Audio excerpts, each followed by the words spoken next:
Hi and welcome back to my channel. I started this channel because I listen to a lot of music and I wanted to kind of share my opinions on different albums and things like that. But since it is the start of the new month, I thought I'd do something a little bit different and share a kind of a recap of all the different albums that I listened to last month. Well, not all of them. I counted it and I listened to 81 different albums in January, which is kind of crazy, but here we are. They weren't all albums that were released in the month of January itself, but more of albums that I finally got around to listening to and reviewing. So instead of sharing my thoughts on every single one, I thought I'd give a top 10 of what I listened to so you can check them out yourself. So without any further ado, let's get into it. Coming in at number 10 on the list is True Colors by JBJ. If that sounds familiar, that's because I reviewed it in the previous video on this channel, so if you're interested in that, check the link in the description box below. And I won't go into too much depth about it now because I did do a whole video on it, but it was a K-pop album by the group JBJ, and I really liked it. It had a nice fun feel to it, and definitely worth checking it out, especially if you are new to K-pop and want to get into a different group. Coming in at number 9 on the list is Beginning by Boys Republic. Now this was a K-pop group that I hadn't really heard of before, and after I started listening to the music I was really surprised because it had such a high production quality. Like, I assumed they were from a smaller company because I hadn't heard of them, so I figured they're kind of under the radar, and they are to some extent. Like, they don't have a huge following from what I can see, but they're actually on Universal Music Group, so the production quality in their music is outstanding, like something you would hear from top-notch producers. So I was kind of blown away by that they were so good, and the songs were just made so incredibly well, and they weren't as popular as I think they should be. They had such an interesting sound for a K-pop group. It wasn't like totally out of the box, it was definitely still in the realm of K-pop, but I just felt like there was something a little bit different about them, and I'm still blown away by the fact that they're not more popular. Now this was their Japanese album, but they have Korean albums as well, and I highly suggest checking them out if you're into K-pop and are trying to find more groups to like. Please show them love. They're amazing, and I really hope they become more popular so they stay around and we get more music from them, because they're so talented.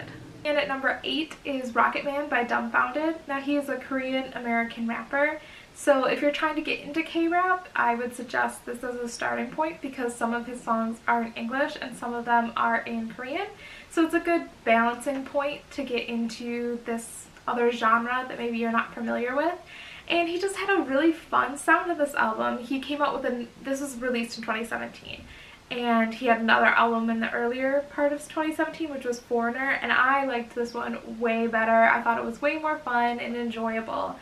So I highly recommend it. On the title track, Rocket Man, he does sample Donald Trump's voice, so if that's a trigger for you either way, then maybe skip that one, but I thought it was really funny and a creative use of one of his speeches. And at number 7 for the month of January is Today We Rebel by KB.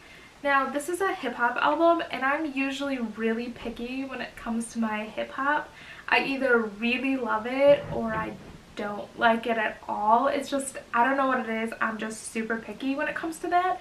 And this was honestly one of my favorite hip-hop albums of 2017. I thought it had a really nice message, and it was overall really fun to listen to.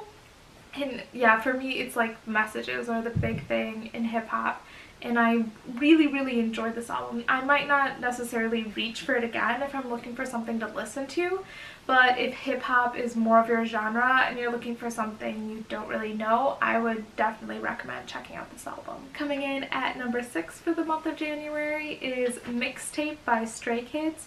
Now this is their pre-debut album, which is kind of funny to me to like put out an album and not call it a debut album, but I mean, you can do whatever you want, I guess.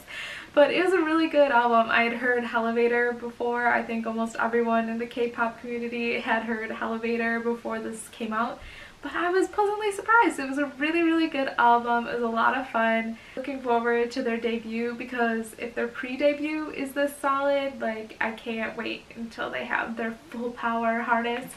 So my only complaint about this album is that it's not on Spotify, which is like the bane of every Spotify K-pop user's existence, that all JYP Entertainment's albums aren't on Spotify.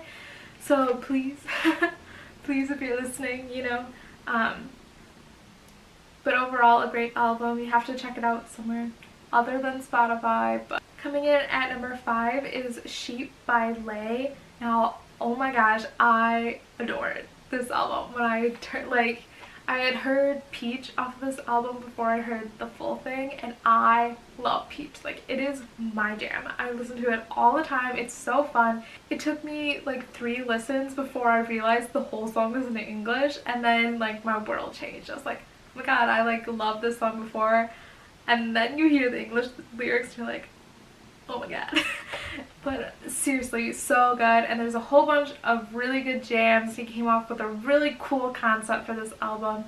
My only complaint is that there's 2 songs that feel like they don't fit the concept. Like, he had written those songs and then completely changed concepts on the album and then threw them in anyways. Like, oh, I did them, I'm just gonna throw them in. Second and the 4th song. So you go in and the first song is Sheep, which is the title track, and it's such a jam, and you're like, this is great. And then it switches to I Need You, and it just doesn't really fit for me. And then you go into Peach and you're like, okay, we're back in the same style as Sheep was, and it's great. And then you go to Hand and it like also doesn't fit the style. I don't know, it just felt really odd to me, like there was 2 albums smashed into one, and that's my only complaint. Like, I love half the album and the other half like isn't for me, but the half that I like is so good. So like, I totally recommend it. Check it out. It's a great time. You won't regret it. And at number 4 is Don't Smile at Me by Billie Eilish. Now, I never heard of this person before, but they showed up on my Discover Weekly with the song Copycat, and I loved it. I'm like, oh my god, this is such a good song. And so I listened to the whole album, and Copycat is still my favorite on the album, but it was overall a really good, solid album. It wasn't like super outstanding, but I really liked it. Like, it was solid. She reminds me a lot of Melanie Martinez, which, I don't know, just like a different version. But if you like Melanie Martinez, I would totally recommend checking out Billie Eilish and Don't Smile at Me. And at number 3 is Interior by Junie and Yellow Aces. Now, I love Junie. I love him so much. He's one of my favorite like underground K-pop artists. Like, he's not mainstream at all. I think he has like 40,000 monthly listeners on Spotify, but I like him so much. Everything that he's ever put out, I'm like, this is really good, and I just get along with it really well. And he partnered with Yellow Aces, who is another underground person, and this album was really, really good. It's probably my second favorite thing that he's released. So it's not my favorite, but very smooth sound, and I think it's definitely worth checking out. For someone who's not exactly mainstream K-pop and wanted something off the beaten path a little bit, I would highly recommend checking out Junie. It's Junny. So yeah, for sure check him out. He's so good, so talented. Coming in at number 2 is Universe by EXO. I know, it took me so long to get around to listening to this album, but it was worth the wait, 100%. It's so beautiful. EXO kills it with their winter albums every single time. I've never, ever been disappointed by a winter album. I mean, I think it's their second one. But For Life was amazing, and I loved it so much. But Universe, I think, tops it, or ties it, because they're stunning. Like, winter albums are supposed to be these ballads and soft, and it does it. It does everything that it's meant to do. I mean, there's no really bops, but you don't want that. Like, that's not the point of it, and I think it's so incredibly beautiful. I listen to it all the time. Universe is such a gorgeous track. Like, it's insane. I think it stayed number 1 on the Melon charts when Red Velvet and Stray Kids came back or released new music, and it still stayed number 1 ever. So what? But yeah, it's such a great track.